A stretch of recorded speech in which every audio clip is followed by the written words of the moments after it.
రాజుగారు ఏడుచాపల కథ కాదు, ఇది రాజుగారు ఏడు గాడిదల కథ. తమిళనాడులోని తిరుచి జిల్లా ముసిరి గ్రామంలో రాజ్ జోసెఫ్ అనే యువకుడు ఉన్నత విద్యావంతుడు. ఉద్యోగం లేక వ్యవసాయం చేశారు, కానీ కలిసి రాలేదు. అనుబంధ రంగాలకు వెళదామని నిశ్చయించారు. సంప్రదాయ రంగాలైన కోళ్ల పెంపకం, పాడి పరిశ్రమ కాకుండా 7 గాడిదలతో డాంకీ ఫారం పెట్టారు. దశ తిరిగింది. నెలకు లక్షల ఆదాయము కళ్ళ చూస్తుంది. క్రమంగా సేద్య అనుబంధ రంగంగా మారుతున్న వైనాన్ని తమిళనాడులో ఓ విద్యావంతుడి విజయగాథ నిరూపిస్తోంది.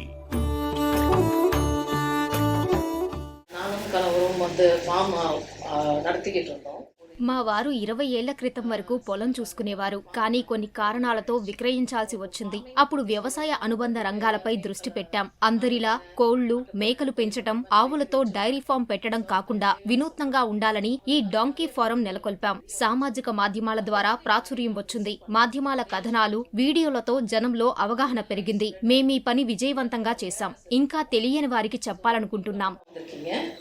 இதை பத்தி சக்சஸ்ஃபுல்லா நாங்க கொண்டு போயிட்டு இருக்கோம். இது நிறைய பேருக்கு நாங்க சொல்லணும்னு நினைக்கிறோம். రాజు జోసెఫ్ మాజీ న్యాయవాది, సేద్య అనుబంధ రంగ వ్యాపారవేత్తగా మారిన విద్యావంతుడు. ఆయన తిరుచి జిల్లా సారియంపట్టిలో అయింతినై ఫార్మర్ ప్రొడ్యూసర్ కంపెనీని స్థాపించారు. ఇదో వినూత్న ఆలోచన. ఓవైపు అంతరించిపోతున్న గాడిదల సంతతి వృద్ధికి కృషి చేస్తున్నారు. మరోవైపు రైతులకు లాభసాటి వనరుగా మార్చే లక్ష్యంతో సాగుతున్నారు.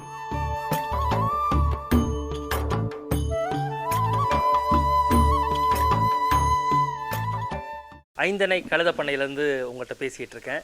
నేనిప్పుడు మా ఐంతినై డాంకీ ఫామ్ నుంచి మాట్లాడుతున్నాను. ఈ వ్యాపారంలో నా సతీమణి నాకు ఎంతో సహకారం అందజేస్తున్నారు.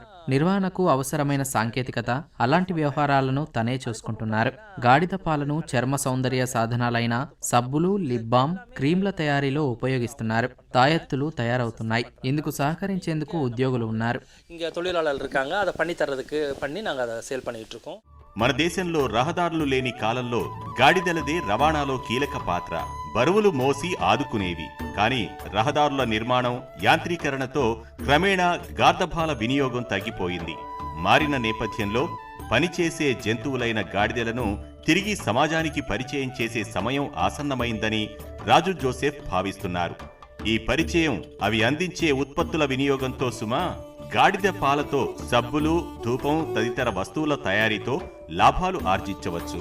ఇతర జంతువులతో పోలిస్తే గాడిద పాల ఉత్పత్తిలో కొన్ని సవాళ్లున్నాయి. కానీ విశ్వ సౌందర్య విపణిలో గార్దప పాలకు ఆదరణ ఉంది.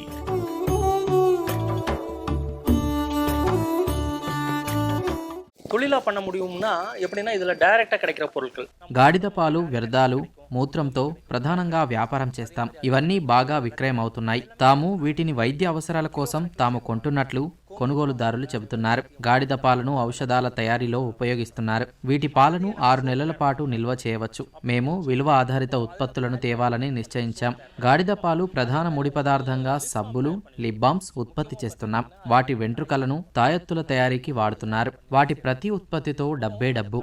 அப்படின்னு பார்க்கும்போது எல்லாமே காசு தான்.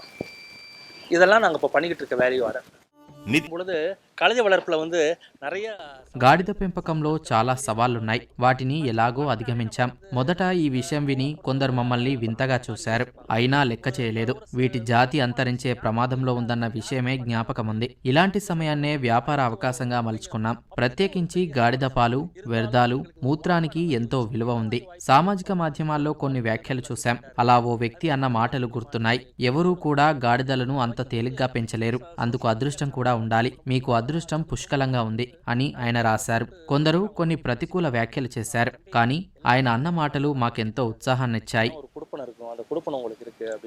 இந்த மாதிரி நிறைய இடத்துல இருந்து ఎంకరేజ్మెంట్ వரும். நிறைய ஒரு என்ன சொல்றதுன்னா நம்ம ఎంకరేజ్ பண்ணுவாங்க, நம்மள ఉత్సాహపడుతాங்க. గాడిద జాతి పరిరక్షణలో Tamil Nadu veterinary and animal sciences university చొరవ తీసుకుంటోంది.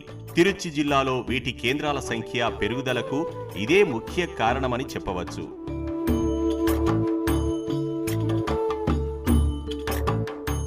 நான் இங்கே வேலைக்கு 2 வருஷமாக வந்துக்கிட்டு இருக்கேன்.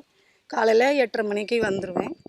గత 2 ఏళ్లుగా నేనిక్కడ పనిచేస్తున్నాను. ఉదయం 8:30 కల్లా వస్తాను. రాగానే వీటికి చిరుధాన్యాల ఆహారం, పొట్టు ఇస్తాను. సాయంకాలం మొక్కల సంబంధిత గ్రాసం అందిస్తాను. ఇక్కడ పనిచేయటం ఆర్థికంగా నాకెంతో మేలు జరిగింది. கஷ்டம் இதெல்லாம் கொஞ்சம் நீங்கி இருக்கு. சாரு வார சம்பளம் போட்டு தராங்க.